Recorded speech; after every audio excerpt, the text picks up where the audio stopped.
Welcome to Jerry Smith's Pumpkin Farm here in Kenosha, Wisconsin. We're on Are You Triggered Yet? And I'm here with Dr. Destruction himself.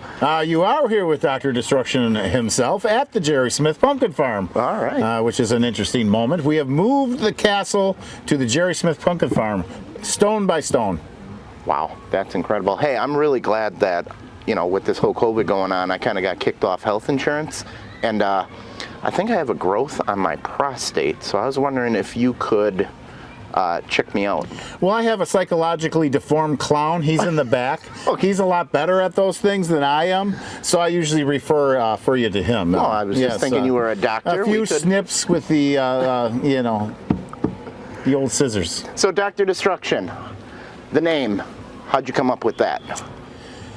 I had another name that became before Destruction, but my initials were DR, and someone said, well, why don't you be Dr. Destruction? And I said, that's the stupidest thing I've ever heard in my life. Going with it. Let's go with that. That sounds good. That's awesome. So, yes, this is truth. Hosting a horror show, for people that don't understand what that is, tell me what you do for that. Well, horror hosting started back in the days of locally produced television in the late 50s, where, you know, the news guy, a news anchor, weatherman might get a side job, you know, as being this goofy, scary-looking character. In the beginning, to take an edge off movies like Dracula, which they thought would shock audiences, being run on television for the first time. Most of this, again, locally produced television with a guy that could get letters and mail from local fans.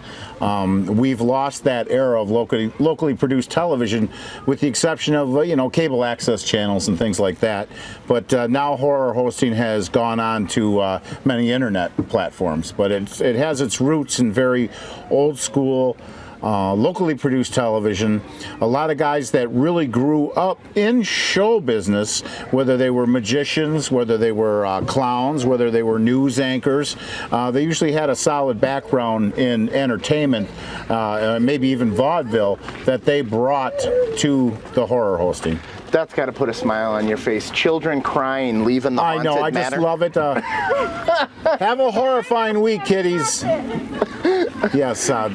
Yeah, you're running the Haunted Manor here. The sounds of screams in Halloween. Yes, it's a tradition at the Jerry Smith Pumpkin Farm. 28 years that I've been here. Terrifying children. I wouldn't want to be any place else during the October season. It's the Smiths are a great family. They put on a fantastic display for everyone, and it's quite a tradition. So now, when I think horror host, was it mostly because you had a 2-hour time slot and like an 82-minute movie, and you just needed well, to... it was a bumper for the commercials, but a lot of times they came up with funny little shtick and gags that they would do, or they would have guests on the show and various things like that to make it more entertaining. And it was kind of like you had a friend you could watch the spooky movie with. So if you're a kid and you're feeling isolated, most kids watching a horror movie on Saturday night are probably by themselves anyway. You know, they're not in the school grounds or the playground. So that was kind of having this goofy character that you could relate to, that liked these movies as well. There is something about seeing a horror movie with somebody, but a lot of times on a Saturday night you might be alone, but if it feels like we're hanging out with Dr. Destruction, now you almost have a camaraderie with them. Well, yeah, a lot of people did have that camaraderie. Now, early on, I mean, I played in a lot of bands. Did the haunted houses for years. Yeah, I saw you. You used to play with Guns N' Roses. I've been. What's that? You used to play with Guns N' Roses? No.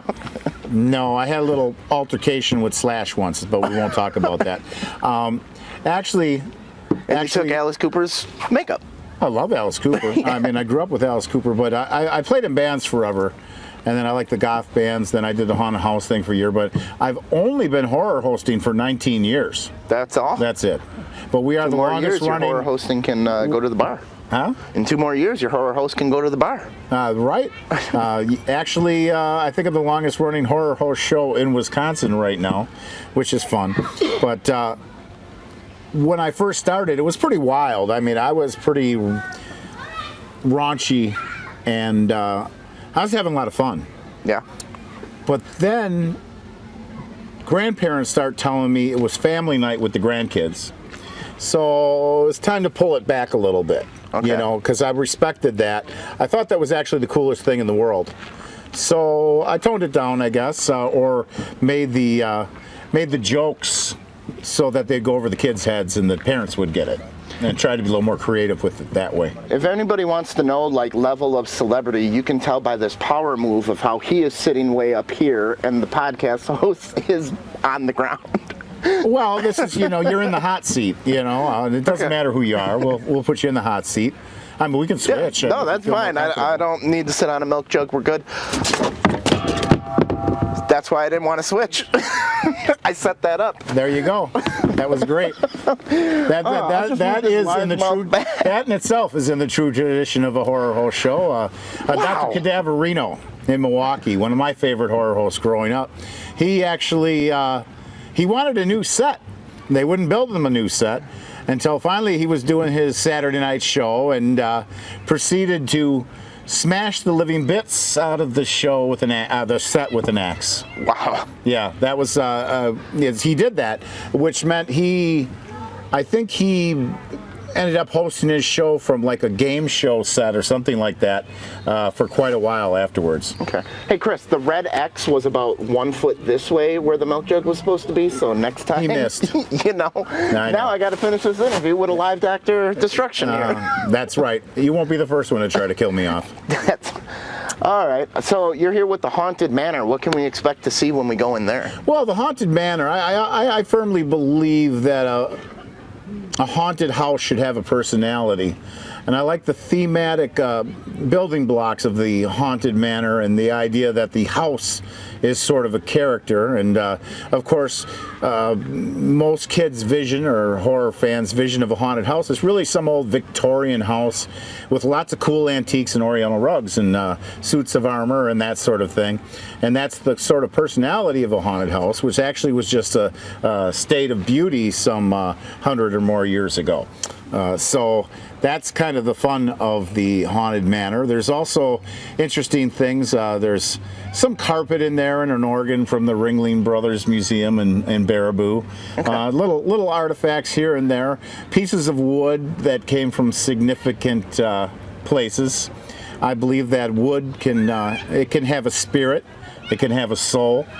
You find a lot of things that you incorporate into a haunted house, old doors and windows, and you think that this was this was somebody's window pane. This was the lock on their window, and now you have it incorporated into your haunted manor. So we sort of grew our haunted manor from seed, opposed to someone that just gets a big building somewhere. And so I imagine if I went on a Haunted Manor tour with you, you would be able to point all these out. They're not necessarily labeled for everybody to see. No, I don't think people understand that. I like to point that out because it's there and it's something that's meaningful to me, whether people pick up on it consciously or subconsciously or not. I hope they do. I hope they take their time through the Haunted Manor and don't rush it. There's time for that later on in the exhibit. So when we turn on Kenosha TV, is that what you're on? Local cable access channel 14. We are down for a few months as we move to a new studio and production area, which gives me time off from worrying about doing the TV show, so I can spend my October Halloween season here at the Jerry Smith Pumpkin Farm. So what type of movies are we going to see when we turn on Dr. Destruction? Oh, you see everything from Godzilla, Gamera movies, Vincent Price flicks, a lot of old school stuff, a lot of Roger Corman stuff, Hammer films. We've kind of run the gambit, really. Okay. But all basically what I believe to be quality stuff. I mean, you might get something like The Killer Shrews or Plan 9 from Outer Space, which is a real fun movie. Of course, Ed Wood got a lot of acclaim for being the worst director of all time, directing the worst movie of all time, Plan 9 from Outer Spaces. But clearly, in hindsight, we now realize that Leonardo DiCaprio's Titanic was far worse than Plan 9 from Outer Space. Did you read the script? Jack, Rose, Jack, Rose, Jack, Rose. I mean, there's like 20 minutes of this. Solid. Now, who wrote that stuff? I bet they spent all night working on it. It was just James Cameron wanting to draw her naked. That's the whole reason they did the movie. That's right. There's a lot to be said for drawing someone naked. Like what? Hello? Oh, Dr. Destruction, this is awesome. So I hear Little B over here, Buzz told me that you're big into Godzilla movies. Oh, I love the Japanese, what I like to call it the modern Japanese mythology. Toho and the Bandy, was it, or who did the Gamera ones? They had a Dali, maybe. They really built a mythology with their creatures. Godzilla built up a mythology over the years, and with several Japanese remakes, they built upon themes that you grew up watching when you were a kid, which is unlike a lot of other movies. I suppose Batman and things, but the Godzilla films had a certain music score and they had a certain fantasy side to them in some aspects, and they reinvented that again and again in the Japanese movies leading right up to Shin Godzilla. So they're an incredible, Toho especially, one of my favorite movie companies, and they stand out like Hammer Films, who did the Christopher Lee and Peter Cushing classic tales beginning in the 50s. Universal, of course, who did the original Dracula with Bela Lugosi, Karloff as Frankenstein. So these are movie studios that put out a body of work. In our modern time, something like that, I guess, would be, you could say that Tim Burton's body of work is similar to that, and I think he owns a place too in that. But the Godzilla films there's just something about having grown up with them and then seeing them updated, matured, and again, still building on some of those original formulas you saw as a kid. Some of them were pretty silly. So what'd you think? I had this on beta as a kid. What'd you think of the King Kong versus Godzilla movie? Oh, you mean the old one? Yeah. I mean, that's the only one there should ever be. This new one, I'm totally against them. First off, I'm totally against Hollywood making any Godzilla movies. Anyone will rile me up talking about it. But with all its faults, King Kong versus Godzilla in 1961 is a lot of fun. Well, you know, the thing about it is if you've seen the American version, the Japanese version's a completely different edit. There's no American newscasters in it. Everything's completely different, even to the opening shot in the American version shows like this really cheesy Earth rotating. Well, if you get to the Japanese version, there's a pole out and you realize that that's actually a fake globe spinning in a restaurant. So it's a whole different take on the entire thing. And it was meant as a comedy in Japan. It was meant as a comedy? Yes. Because they had to give King Kong extra powers to be able to fight Godzilla. Well, of course. Yeah, you know? I mean, it's just like one of my favorite Japanese films, Frankenstein Conquers the World. Okay. Of course, Frankenstein has to grow to be a giant and fight a Godzilla-like dinosaur. It's perfect.